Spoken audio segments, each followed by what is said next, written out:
Welcome to Sara Wealth. మీరు mutual funds గురించి తెలుసుకోవాలనుకుంటున్నారా? మీకు ఈ వీడియో ఖచ్చితంగా ఉపయోగపడుతుంది. మ్యూచువల్ ఫండ్స్లో ఎన్ని రకాల ఉపయోగాలు ఉన్నాయి, ఇప్పుడు మనం మ్యూచువల్ ఫండ్స్ గురించి తెలుసుకుందాం. ఇప్పుడు మ్యూచువల్ ఫండ్ అంటే ఏమిటి, అసలు మ్యూచువల్ ఫండ్ అనేది ఏంటి అనేది తెలుసుకుందాం.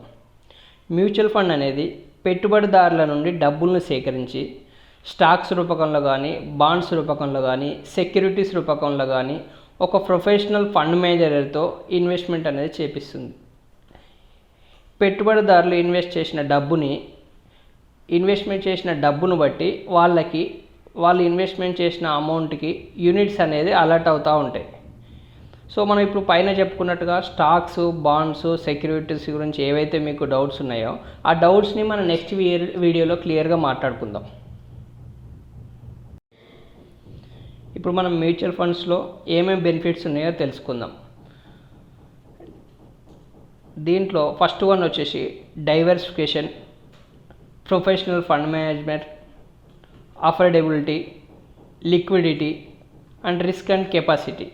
ఈ 5 టైప్స్ ఆఫ్ బెనిఫిట్స్ అనేది మ్యూచువల్ ఫండ్స్లో మనకు కనబడతాయి. దీంట్లో డైవర్సిఫికేషన్ అంటే ఫర్ ఎగ్జాంపుల్ ఇప్పుడు మనకు డిఫరెంట్ సెక్టార్స్ ఉంటాయి.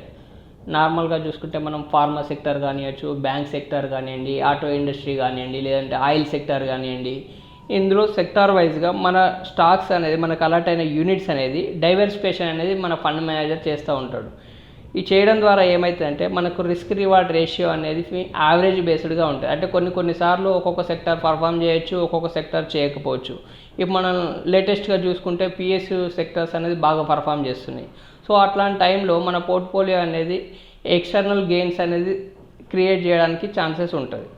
ఇంకొకటి రెండోది వచ్చేసి మనకు ప్రొఫెషనల్ మేనేజ్మెంట్ అంటే ఎలా ఉంటుందంటే ఒక్కొక్క ఫండ్ మేనేజర్ కింద ఒక 7 to 8 మెంబర్స్ అడ్వైజరీ టీమ్స్ ఉంటాయి.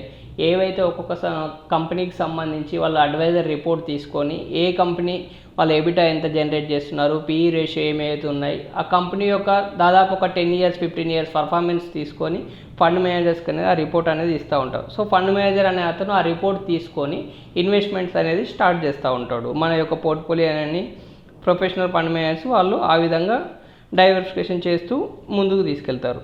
ఇంకొకటి అఫోర్డబిలిటీ ఉంటుంది. దీంట్లో అఫోర్డబిలిటీ అంటే ఎలా ఉంటుందంటే దీంట్లో నార్మల్గా మనం 20 years 25 years పర్సన్స్ కూడా దీంట్లో ఇన్వెస్ట్మెంట్ చేసుకోవడానికి ఛాన్సెస్ ఉంటాయి.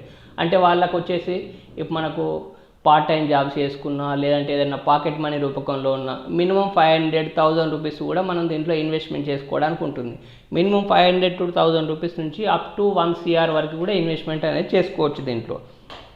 దీన్ని మనం అఫోర్డబిలిటీ అంటాం. లిక్విడిటీ అంటే ఏంటంటే లిక్విడిటీ అంటే ఫర్ ఎగ్జాంపుల్ మనం ఈరోజు మనం పెట్టిన ఇన్వెస్ట్మెంట్ అనేది ఈ రోజుకి మనం విత్డ్రా చేసుకుంటే నెక్స్ట్ సెకండ్ వర్కింగ్ డే లోపల మనకు బ్యాంక్ అకౌంట్కి మన అమౌంట్ అనేది విత్డ్రా చేసుకోవచ్చు.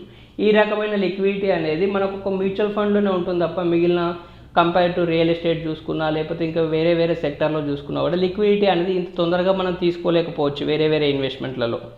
ఇంకొకటి రిస్క్ కెపాసిటీ అనేది ఎట్లా ఉంటుందంటే బేస్డ్ ఆన్ కస్టమర్ ఇన్వెస్ట్మెంట్ని బట్టి కొంతమంది కన్జర్వేటివ్ ఇన్వెస్టర్స్ ఉంటారు, కొంతమంది మోడరేటివ్ ఇన్వెస్టర్స్ ఉంటారు. సో లో రిస్క్లో ఇన్వెస్ట్మెంట్ చేసి లో రిటర్న్స్ కావాలన్న వాళ్ళు ఉంటారు. మీడియం టర్మ్లో ఇన్వెస్ట్మెంట్ చేసి అంటే హై రిస్క్ని ఇంకేం బేర్ చేయగలుగుతాను, నాకు హై రిస్క్ కావాలనే వాళ్ళు కూడా ఉంటారు. సో దీంట్లో ఎట్లా ఉంటుందంటే ఈ రిస్క్ కెపాసిటీ అనేది బేస్డ్ ఆన్ ఇన్వెస్టర్ని బట్టి మనం ఎంచుకునే ఫండ్ని బట్టి ఉంటుంది.